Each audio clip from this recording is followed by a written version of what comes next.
in Oakland, there was some talk that maybe Derek Carr was the weak link on the offense there, and that maybe the Raiders would change quarterbacks this offseason. They worked out Kyler Murray and Dwayne Haskins before the draft.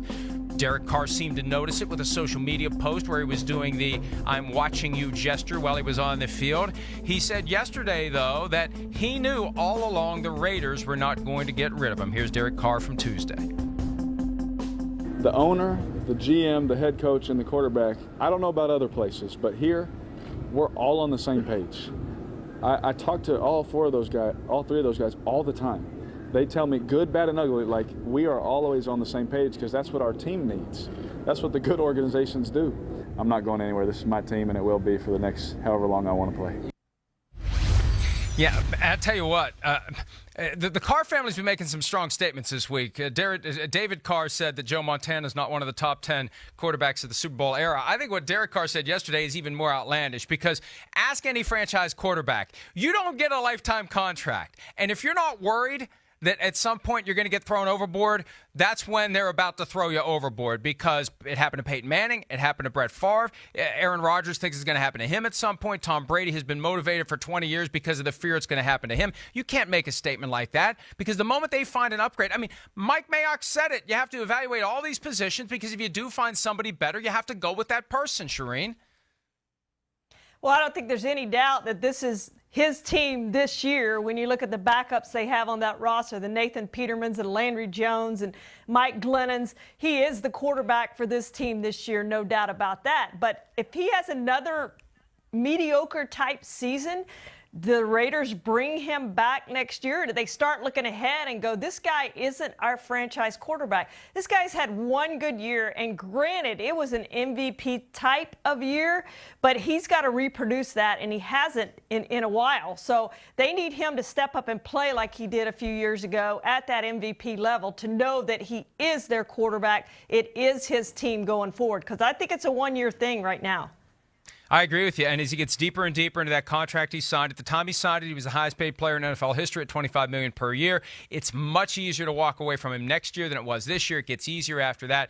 And I think it shows no understanding of how the NFL works to suggest that you're going to be the quarterback of a team for as long as you want to be. That is simply not how it works in the NFL, and anybody who's been paying attention knows it. And we've been paying very close attention to the dynamics of the Raiders. They've added Antonio Brown this year, and Antonio Brown wasn't present for the first day of OTAs. Now, Shireen, I struggle with this all the time because it is voluntary, and I've said, and I'll say it again, I think all players should stand up and walk out today. A mass walkout would get the owner's attention. It's a way that the players can exert leverage. They have the right to do it.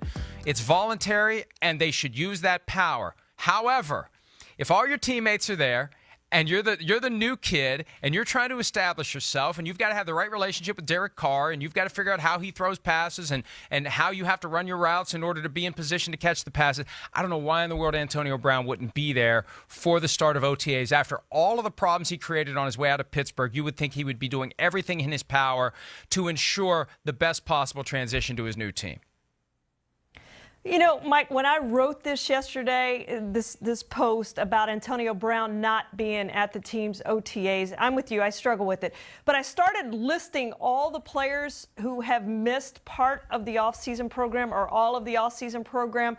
That list is long of star players, and it's getting longer every year. And I think one thing that hasn't been talked about enough, so now we're up to two things that haven't been talked about enough, but it's that the NFL negotiating committee has talked about moving these OTA dates to the start of training camp. And I think that's a really good idea. I don't know why we need this long offseason. Guys do fine training on their own.